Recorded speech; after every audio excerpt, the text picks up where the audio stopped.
kami tidak memandang bulu, kasus ini harus tuntas.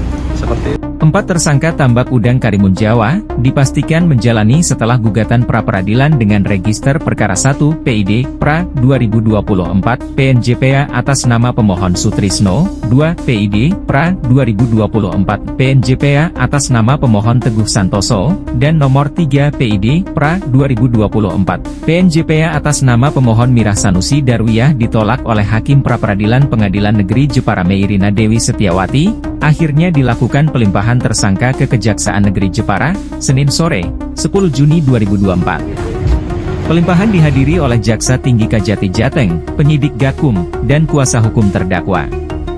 Di samping itu turut dilimpahkan tersangka Sugianto Lismantoro petambak udang asal Surabaya yang berada di bawah bendera PT Indo Bahari yang tidak mengajukan pra-peradilan.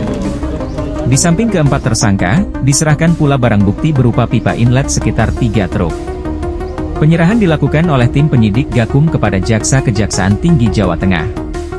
Rencananya pelimpahan tahap kedua ke Kejaksaan Tinggi Jawa Tengah di Semarang dilakukan oleh penyidik Gakum Jumat, 6 Juni 2024. Namun karena bersamaan dengan itu masih berlangsung gugatan pra-peradilan oleh 3 tersangka, pelimpahan baru bisa dilaksanakan Senin sore usai keputusan Hakim Pra-peradilan yang menolak gugatan 3 petambak.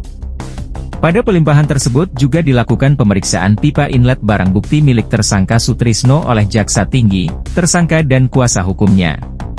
Setelah dilakukan pelimpahan 4 tersangka, oleh Kejaksaan Negeri Jepara kemudian menahan ke-4 tersangka dan menitipkan ke rumah tahanan Jepara. Selain diproses pidana, para tersangka tambak dipastikan akan dituntut juga secara perdata, untuk menuntut ganti rugi akibat kerusakan yang ditimbulkan. Penegasan tersebut disampaikan oleh Kepala Seksi 2 Balai Gakum Wilayah Jawa, Bali Nusa Tenggara, Jabal Nustra, KLHK Agus Mardianto saat wawancara soal kerusakan lingkungan akibat ulah para petambak di halaman Kejaksaan Negeri Jepara menjelang penyerahan 4 tersangka, Senin, 10 Juni 2024. Kita gini baru bicara pidananya ya, di Gakum juga ada tim perdata. Nah, tim perdata itu lagi menghitung kerugian. Kita lagi hitung kerugian. Kalau yang menangani gugatan perdata itu di kami adanya namanya PSLH, di Direktorat PSLH. Nah, itu sekarang pun lagi disusun gugatan perdatanya untuk mengajukan ganti rugi terhadap pencemaran yang dilakukan oleh para petambak di Karimun Jawa. Jadi kita pisahkan mana yang pidana, mana yang perdata. Jadi kita ada 2 set ini. Kalau pidana ini beres ya, sudah selesai ya pidana ya. Tapi kalau perdata jalan terus ini nanti. Termasuk kerusakan lingkungan. Iya, kerusakan lingkungan sudah dihitung sama ahli kemarin. Ahlinya itu dari IPB. IPB kita di sini datang ke Karimun, sudah kita hitung semua, tapi jumlah totalnya kan kita masih menunggu dari ahli.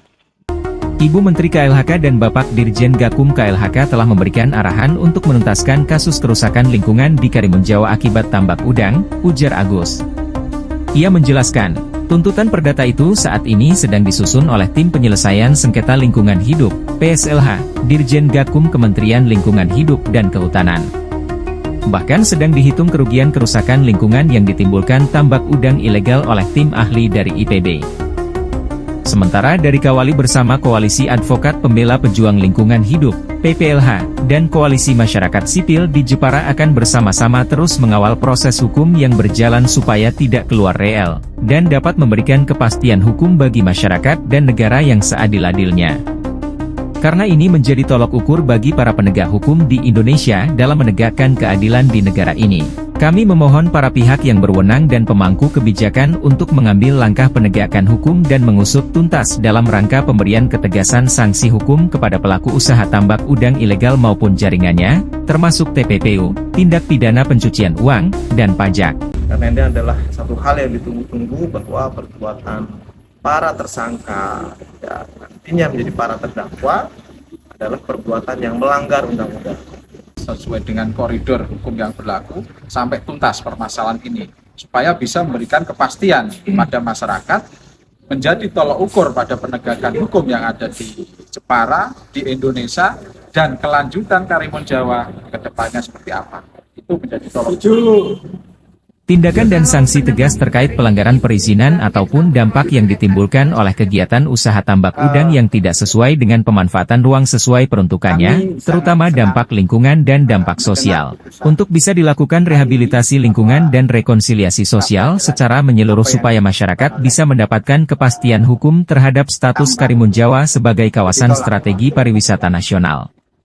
Mudah-mudahan di proses pengadilannya nanti dengan fakta yang ada bahwa karimun Jawa itu rusak karena tampak udang.